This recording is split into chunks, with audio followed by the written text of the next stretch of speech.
Hello. Welcome everyone. Uh, this time for Bundesliga Match 26. I really want to talk about one match, that is Bayern versus Leverkusen.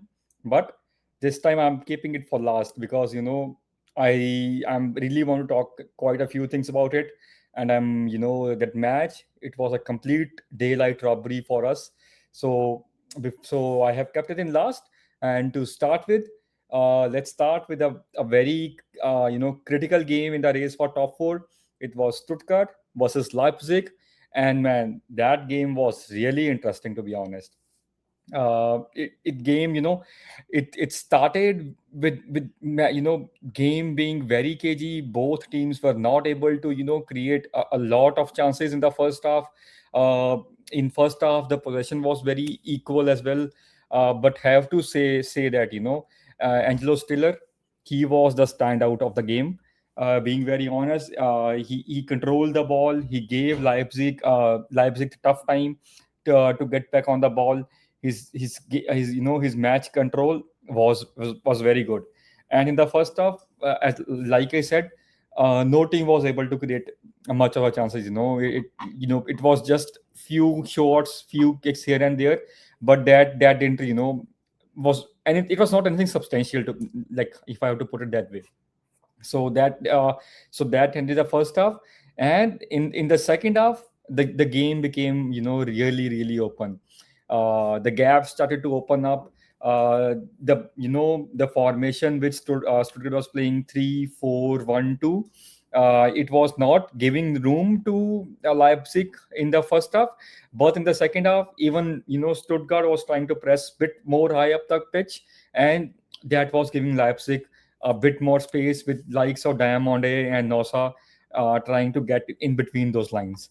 And the first real half came for RB Leipzig from a corner, when Rom. It was a very delicious delivery, to be honest, from the corner kick. And Seawold, he got a very good header. He jumped very high, and it just came to Newell, who could just push the ball wide, and it didn't go that wide, and it hit the post. And luckily for Stuttgart, it didn't go back of the net. It came out, and by then Stuttgart cleared the lines. And and then in the very next minute, it was on the Leipzig side, when the Leipzig goalkeeper, Vanderwood, he made a mistake. He made a mistake from the build up from the back, and that mistake nearly costed them the goal. When because when they were playing from the back, the Leipzig were playing from the back, and Stuttgart, they were trying to press high. They were doing the man-to-man press, which was not giving too much space, and they didn't have individual players who could beat their man just like that. So that nearly costed Vanderwood. But Leipzig, they didn't learn. They tried to play brave again from the same position, and it didn't end up well next time for them. And it was the very next minute, in the 55th minute, Vanderwood, he made the same mistake. Undav was pressing him high, the goalkeeper made a pass. It was in a no-way zone, and the ball landed in the feet of the Stuttgart player, and that being Furic. And Furic made a very good pass to Undav, and Undav made a beautiful finish. The keeper was going to his right, but from on the left, there was a very small space. But Deniz Undav, he just needs small spaces. We know Deniz Undav by now. He is the man of spaces, the little spaces, and be it the goal or be it between the lines. And he shot the ball into goal, and it was a beautiful finish for the Stuttgart, and it gave them 1-0 lead. And then Gruda had a wonderful opportunity. It was a cross which came in from the left. Gruda had a free header. He hit the header. It was going on target, and it looked like Nubel has been bitten there. But sadly for Leipzig, it was Diamonde whom the ball hit, and it was a kind of a comical goal line clearance by Diamonde for Stuttgart, and the ball didn't go in, and Leipzig was still searching for that one goal. And then the game again became cagey. Stuttgart was willing to give up the ball, and go into that mid block of the four midfielder which they had, and building onto that, Willie Orban, he had a chance in 90+1 to equalize the game, but he hit the post again. And there were two goals which Leipzig could have got, but both the times they hit the post. And to be honest, on the XG, both teams were more or less equivalent, but uh, you know, Leipzig hitting the post twice, I think they would be really, really unlucky not to get anything from this game. And having said that, Stuttgart got the crucial 3 points. They got that difference between them and Leipzig right now. So the top four race, it's really building up. Really, those two spots, number 3 and number 4, they are wide open right now, and it's anyone's game right now. And I really want to touch one more aspect here, the name Deniz Undav. I think he should be one of the first names in the upcoming, national team break, international break. Julius Nagelsmann has to take him to NT. And I mean, I might be overstretching a bit, but I think Deniz Undav deserves to start the World Cup as well. He has been all-round consistent performer from last two seasons. He racks up assists. He gets those crucial goals. He is a really, really important player for the national team, I believe, right now. So that was about Leipzig versus Stuttgart. And moving to our next game, it was Bremen versus Mainz. Bremen got a good win last weekend, and this weekend they were at home versus Mainz. I genuinely thought that Bremen might be able to build up from here, but that was not the case. Mainz came out firing. Nibel, he scored an opening thunderous goal in the 5th minute with the header. That gave them the 1-0 lead in the 5th minute. But then, even Bremen, they tried to hit back. Bittercott from a corner, he made a beautiful, point blank goal. It was not a point blank, but it's a very thunderous strike again with the header again. But the Mainz goalkeeper, he was alert to it, and he saved that chance. And then it was another chance for Bremen in 21st minute, but Betts, the goalkeeper of Mainz, he was up to a task. He saved the goal again. And going into the halftime, it was 1-1. Then right after the half started, Bremen started on the push again. In 48th minute, man, that was a beautiful opportunity for Grul. He really should have buried that in, but sadly for Bremen, he hit it wide, and the goal scored 1-0 again. And then right after 4 minutes, Jason, he made it 2-0 for Mainz, and that kind of sealed the fate for Bremen. And Mainz got a crucial 3 points. They are on 27 points now, at 14th place. And Bremen, they are just 1 point above the danger zone, that is 25 points, and one position as well above danger zone, that is 15th position. So it is looking very, very tight for them. So now, talking about the next game, it was a mid-table game. A game didn't have much consequences apart from that. Freiburg could have a late chance to get into the UEFA Conference League. But that game, Freiburg versus Union, it was a very dull game, to be honest. Both teams were trying to keep it tight. Both teams didn't have any good opportunities. It was a very dull game, like I said, but only for the one player who was ex-Freiburg player. He's an ex-Bayern Academy lad as well. Back in the day, I actually used to love him, to be honest. That's I kind of rated him very well as a impact player, and he's proving that for Union this season.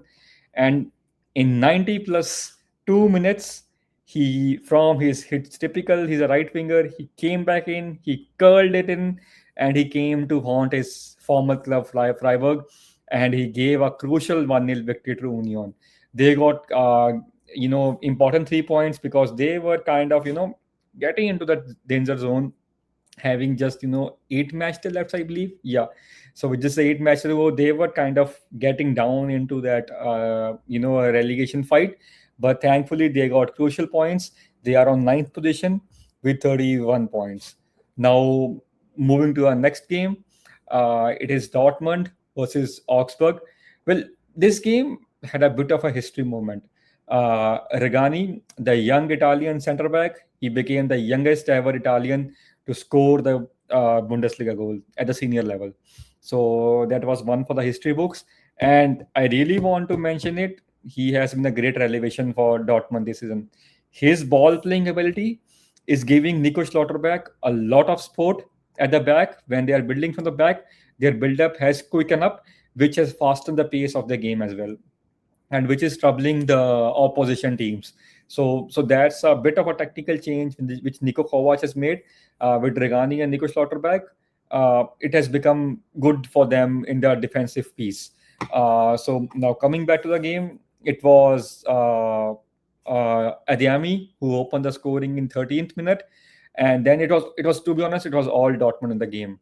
Then Bayer hit the crossbar in 29th minute, which would have been another risk for Ryerson, and then Adeyemi, he hits the crossbar in 33rd minute, and then Joe Bellingham, his long curler was saved by Augsburg keeper. It was all Dortmund. It just, it was just 1-0 scoreline for them. It was nothing, not big enough to show how they were performing in the game.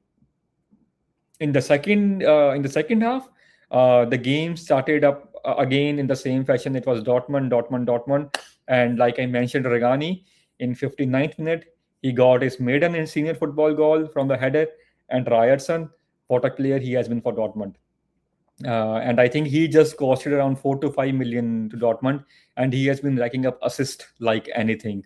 And it was a 2-0 for Dortmund, and then it was game shut match for them, and Dortmund got another 3 points.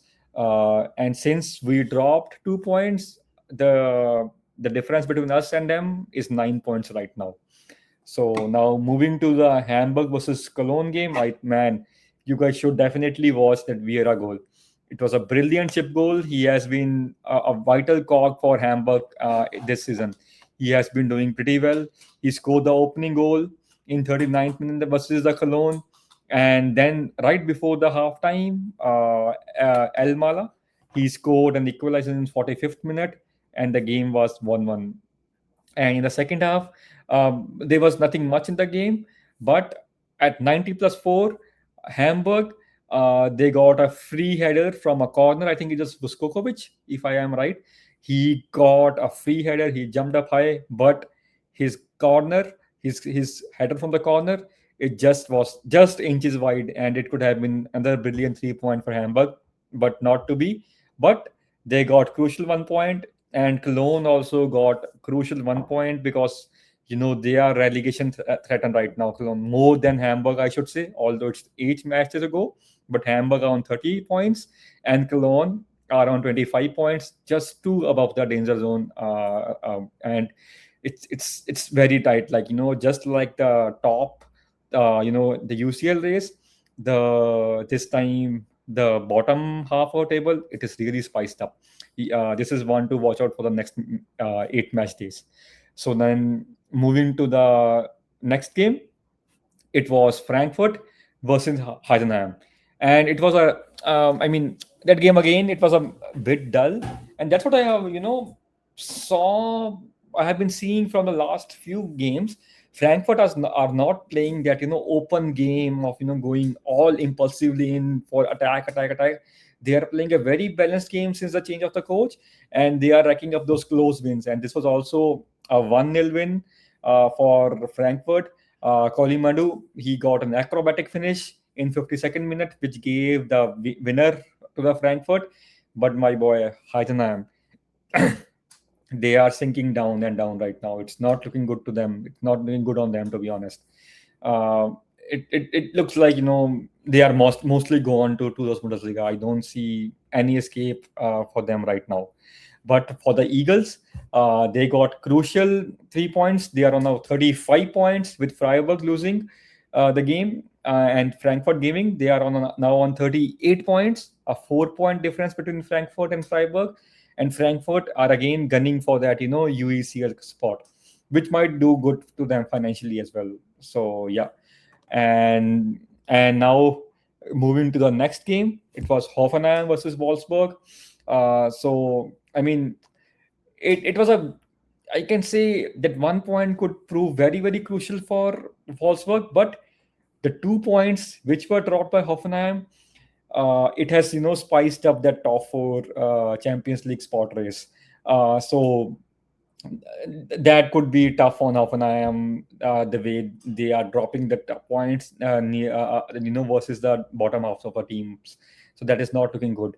So it was Aslani who started the game very, very brightly. He had a long range shot, but Gavara saved it. Hoffenheim was trying to knock the door, but they were not getting any open spaces or the open chances which they would have loved. And the halftime it was 0-0, and then in the second half, Kolikaris from Eriksson's corner, he scored a header in 64th minute, and it looked like it could be proving as a winner, because as the match was moving forward, Hoffenheim were getting desperate, but they were not able to create too much of the chances. And but to Wolfsburg's bad luck, they considered another goal in last 15 minutes, that is 78th minute this time.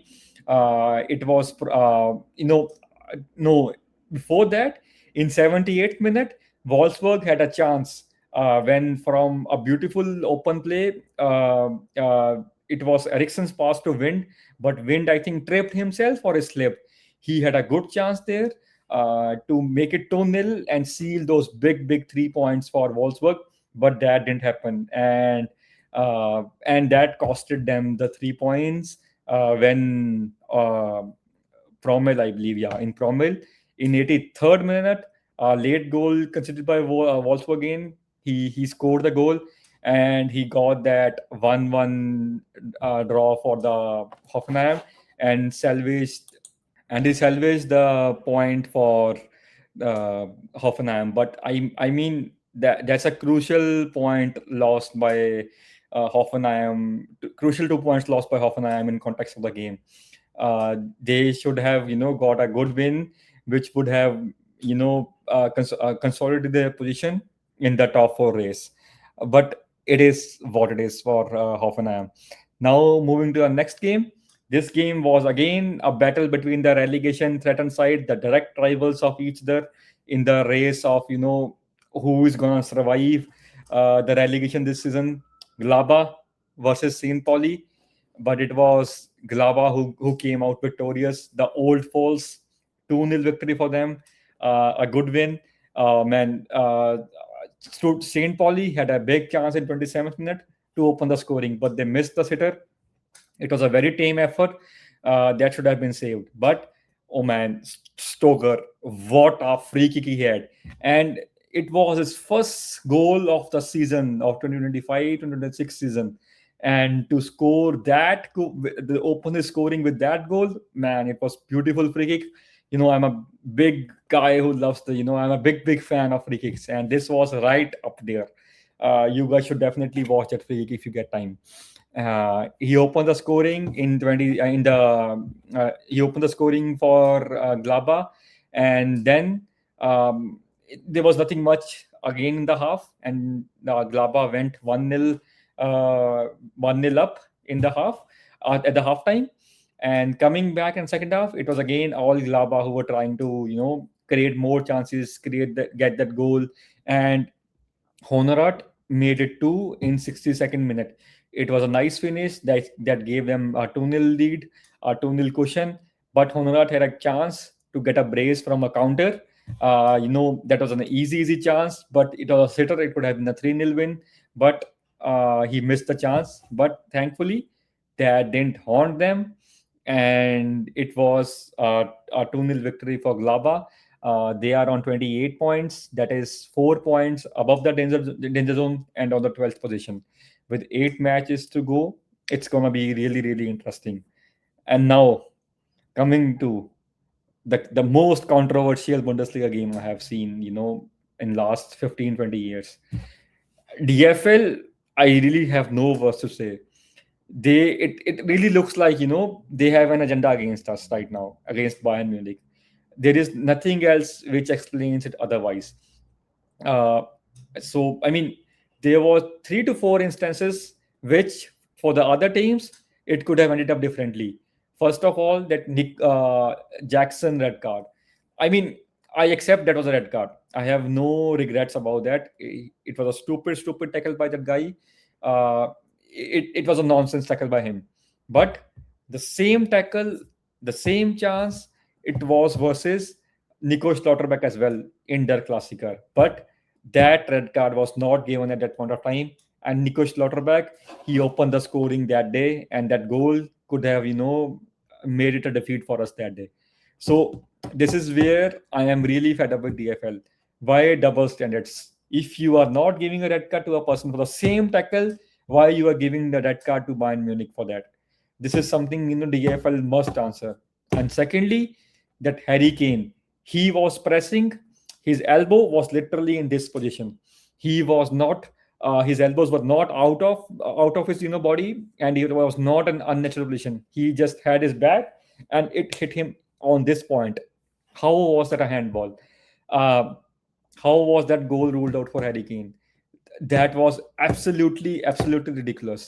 And then another major issue was Luis Diaz second yellow.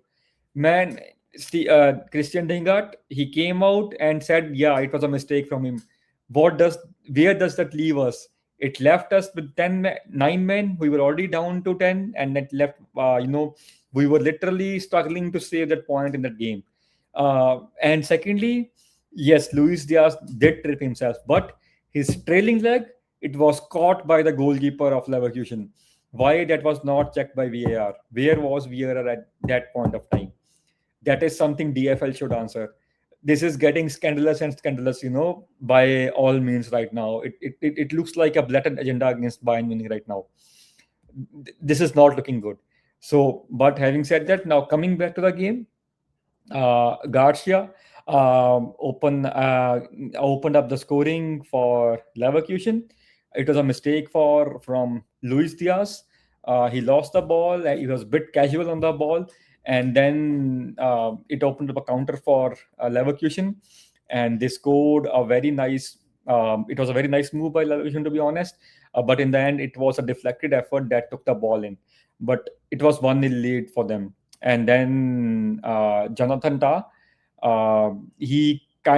Jackson missed a chance in 23rd minute. That was a sitter. He should have been scoring that goal. And then in 27th minute, it was Jonathan Tah who scored.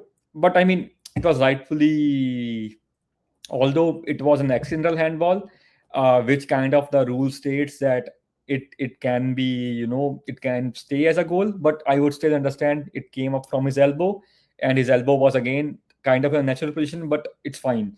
That was, you can still accept those decisions, because handball is a handball. So it remained 1-0 in the favor of Leverkusen. And then after second half, Diaz scored from Olise assist in 69th minute. That was 1-1. And then, one tactical switch which Bayern Munich made in that game was after the Nicolas Jackson red card in 42nd minute, we switched our formation. We were playing 4-2-3-1, but we shifted to 4-4-1. That was a good tactical move by our coach Vincent Kompany. Luis Diaz was playing as a false nine, and he was giving, because his work ethics are right on top, he was keeping the center backs, occupied in that role. And it kind of, balanced the numerical advantage for us. Even with 10 men, we were giving up top fight because of the work ethics of our, Luis Diaz, Michael Olise. They were keeping, Leverkusen players tied with their individual skills. And then when the second, after second red card, I mean, it was nothing left for us in the game to win. With 9 men, it was always going to be tough. Then we made it 4-3-1 with Harry Kane also, coming back. And I mean, we didn't create anything after that. But, we defended really well with 9 men. And Leverkusen were getting chances after chances. But thankfully, we kind of salvaged the point from that game. So which was good, which was really good, to be honest. And but I really want to appreciate one person who stood up in this game, Sven Ulreich. I think he was playing his first competitive game after 2 years or so. I don't remember exactly, but it is around a year and a half or 2 years. But he was immense. When we were down to 10 men in the second half, we were trying to, attack Leverkusen. There were a couple of very, very good chances for Leverkusen, which he made brilliant save. And when we were down to 9 men, there were again a couple of good chances for Leverkusen, which he didn't let go in. Um, I really want to appreciate that guy. He has been a servant of our club. I mean, it's very rare to get those kind of players, but he was really, really great. But sadly, the issue for us is uh, he has got injured again, and the latest report said he could be out for 6 weeks, and that is not looking good on us. And with only hope is, the only hope is here now that I really hope that our other goalkeeper or big, he comes back strongly by next weekend. I really do not want to to push him in that Atlanta game. I would give the young Colt Prescott a chance. With all four of our main goalkeepers out injured, it really leaves us that only option. And with the concussion, I think our big should be, with the lead we have, I think we can take that chance with Prescott. And he is one of the goalkeeping talents from our academy. I think we can rely on them. But again, I really want to emphasize on how big Sven Ulreich was for us. The expected goals XG for Leverkusen was 3.23, and Sven Ulreich, he was absolutely immense in the game. He saved everything, which came his way apart from the deflected effort which went in. He was really the wall, in front of the goal. So having said that, I really want to emphasize again, DFL. We really used to admire, the goalkeeping standards in the Bundesliga against the top five leagues. It really used to be very great and very unbiased. But lately, from last 2 3 seasons, it has not been that good. The goalkeeping standards are coming down. The refereeing standards are coming down. The refereeing standards were very, very high for in the Bundesliga, to be honest. Around 17 18 time, around 2017 or 2018, I think that's when the VAR came, if I'm not wrong. And the implementation of WAR, it was really great in Bundesliga. We were right there at top, and we were, I think, if I'm not wrong, we were the first league to adopt it in from the top five leagues, and it was going really well. But until lately, it has been a trouble for us. I mean, DFL should clarify themselves, and we really want those top refereeing standards back in the game. We want the top level refereeing in Bundesliga games, because that's what Bundesliga stands for. So now coming to the table, at top of the league, it is us with the 8 9 with 9 points lead, and we are on 67 points. Borussia Dortmund are on 58 points. But it really gets interesting from there. 3, 4, and 5. Those positions are really tight. Hoffenheim drop points. They are now tied with Stuttgart on 50 points, only leading on the goal difference right now. And Leipzig are on 47 points. But it could really get interesting, because in the next match day on Friday, last match day before the international break, it is Leipzig versus Hoffenheim. That's going to be really a heck of a game, to be honest. And then on the bottom half, it's St Pauli on 16th, Wolfsburg on 17th, and Heidenheim on 18th. But the point difference from 12th to 16th position is just 4 points. I mean, all that, even I would, to be honest, I would even say even Hamburg at this point are not safe on 30 points. It can go, and it's a difference of 6 points and 8 matches to play. it can swing anywhere, to be honest. And Wolfsburg on 21 points, they really need to find some rhythm from here in order to make out something if they really want to survive. So on match day 26, that's the wrap. And just to look forward to 27 match day, like I mentioned, it's Hoffenheim away playing to Leipzig. That's a one big game. Then the relegation battle is Wolfsburg versus Bremen, which really could get interesting in terms of them being the direct rivals. And it's Cologne versus Gladbach. That's a derby. That's a derby which we would be looking forward to as well. So that's a big game. So that was a Bundesliga Matchday wrap. Now coming to the national team news. Julius Nagelsmann would be picking up his squad very soon. I think around this midweek, the squad announcement might come from Julius Nagelsmann because it's international break. So I really want to hear from you. What do you think of Florian Wirtz's form? I have been, Liverpool fans were giving him a leeway, but now even they are losing patience with him. How do you think, Julian Nagelsmann should approach this dilemma? With Musiala out injured again, I think he would be picked, but I think how can Julius Nagelsmann, try to get, because he's a good man manager, I believe, Julian Nagelsmann. That's what I can say from what I have read and seen from Julian Nagelsmann. So it is really crucial how he manages Florian Wirtz just 2 months, before the World Cup starts. The last international break. After that, there will be just a couple of international friendlies before the World Cup. So how do he manage him? Then Deniz Undav, he has to go. And Walt Made, it's another, a bit of a up and down season for him. How do you guys see him in the attack? And in the defense, do you think it will be back three with Schlotterbeck, Tah, and Rudiger? Or do you think Julius Nagelsmann will play 4 at a back with Kimmich as a right back? Or if he plays 3 at a back, will it be Kimmich as a right-hand mid and right wing back? So that's another thing I'm looking forward to. So let's wait for the national team news. Once it is out, we will definitely discuss that. So thank you for watching. Thank you for your support. Please do like, share, subscribe, and do share this channel with your friends. We are gonna try our best to cover everything about Bundesliga. There is the national team as well. With World Cup coming, this is a really interesting year for us. Mia Samni.